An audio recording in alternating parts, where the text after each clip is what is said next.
If you take a look at your syllabus, you'll see that I'm about a week behind on the pen chapters. So what I'm about to do now is to give a somewhat brief presentation on chapters 1 and 2 of the pen text um, regarding the standard mappings of the African American religious experience. So with that being said, the chapter analysis for chapter 1 will be due next week, and each chapter analysis after that will be due during the successive weeks. So we will be about a week behind in terms of actually turning those in. But in order to catch us up to um, what's going on in the pen text, we're going to just do this brief PowerPoint presentation.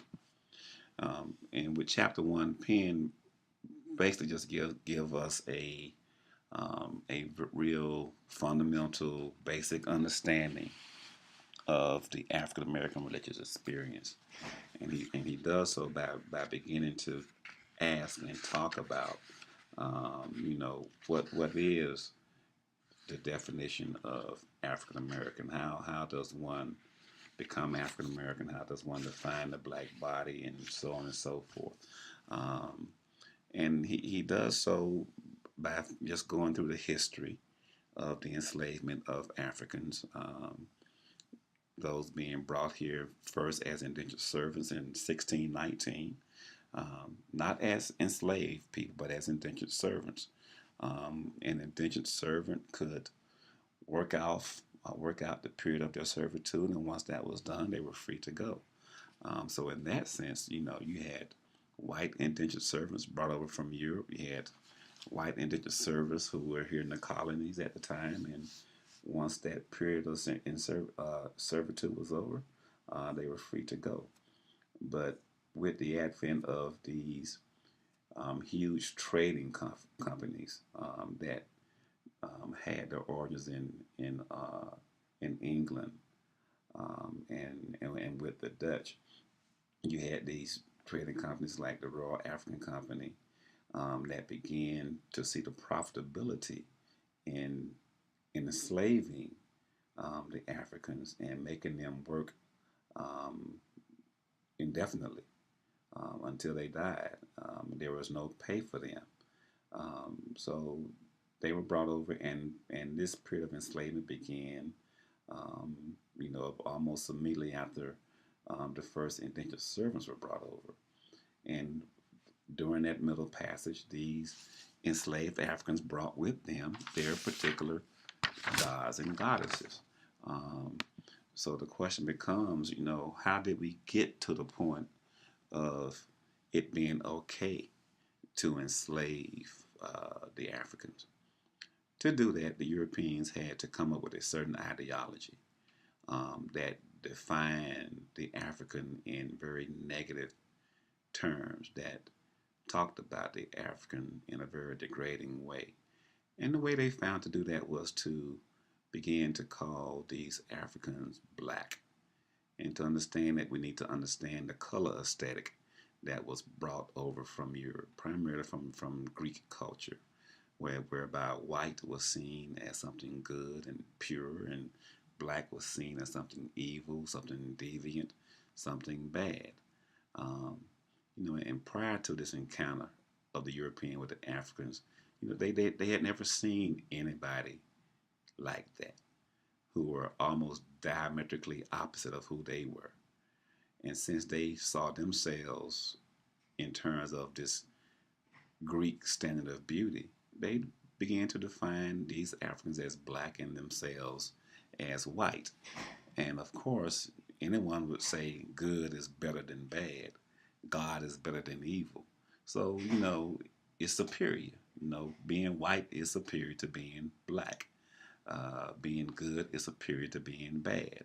So it was only a short time before white people began to see themselves as superior to the enslaved Africans, and they continued this ideology.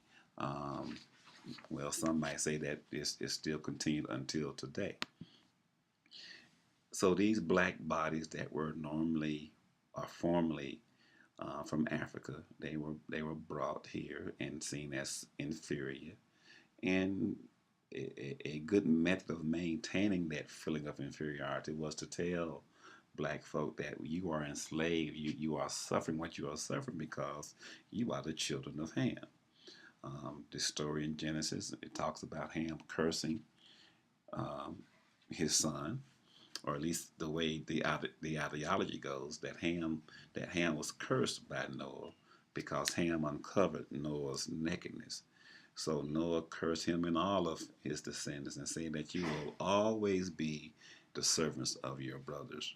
So even if these Africans became Christians because they were black, they would still be inherently inferior.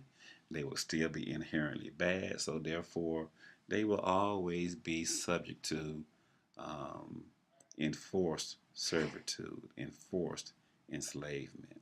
So it's a process of being moving from African to African American, and it's this whole dehumanizing process of enslavement, of having your humanity stripped from you.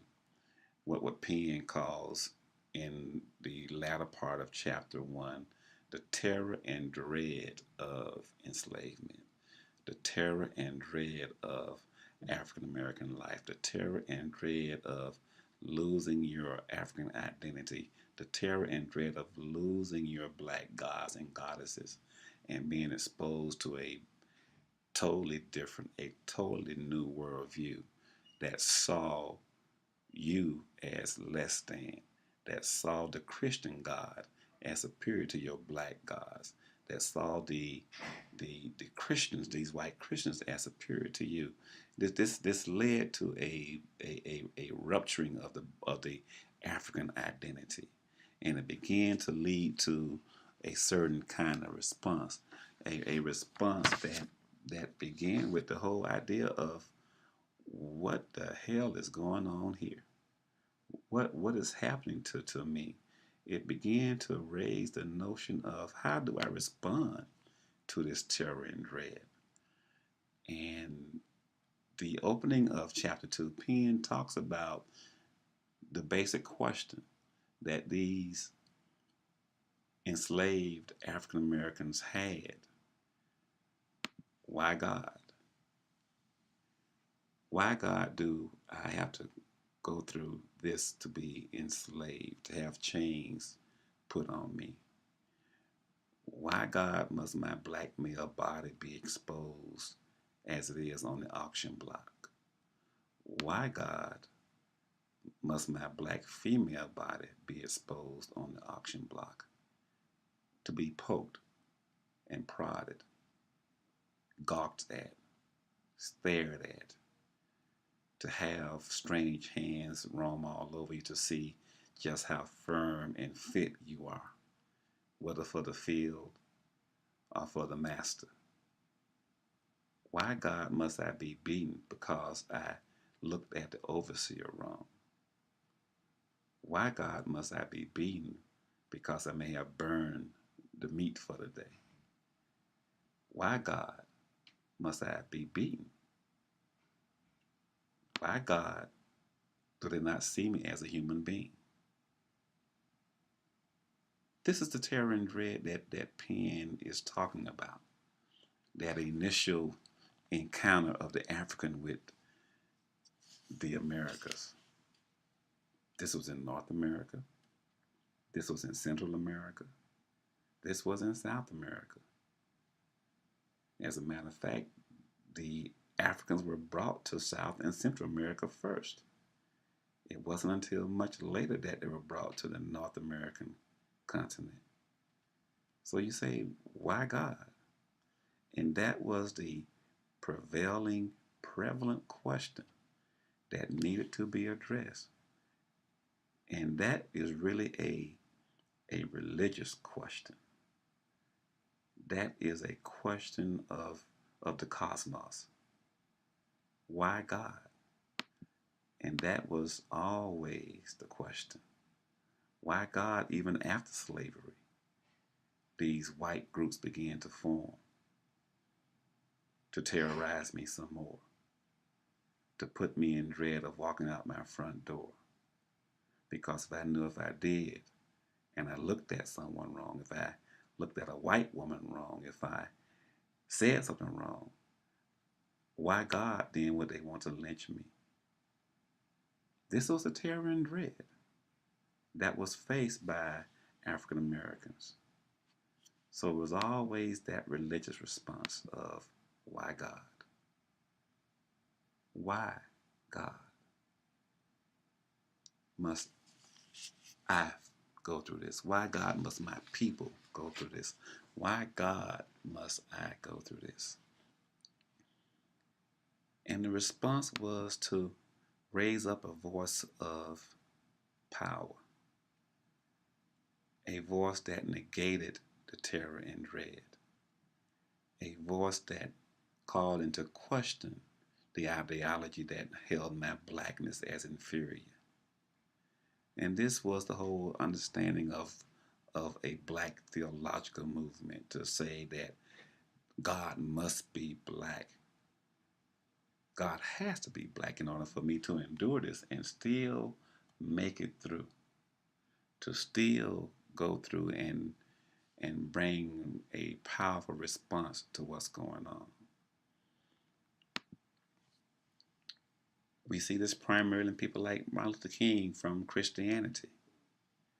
We see it from people like Malcolm X from the Black Muslim movement. Even when they came together for a brief moment, it was still a matter of why God, and how do we respond to this in a certain kind of way. But Penn gives us a cautionary note, a caveat, if you will, with the Christian and Muslim response. Our standard way of dealing with this is to think about the response, the religious response, in a very theistic way.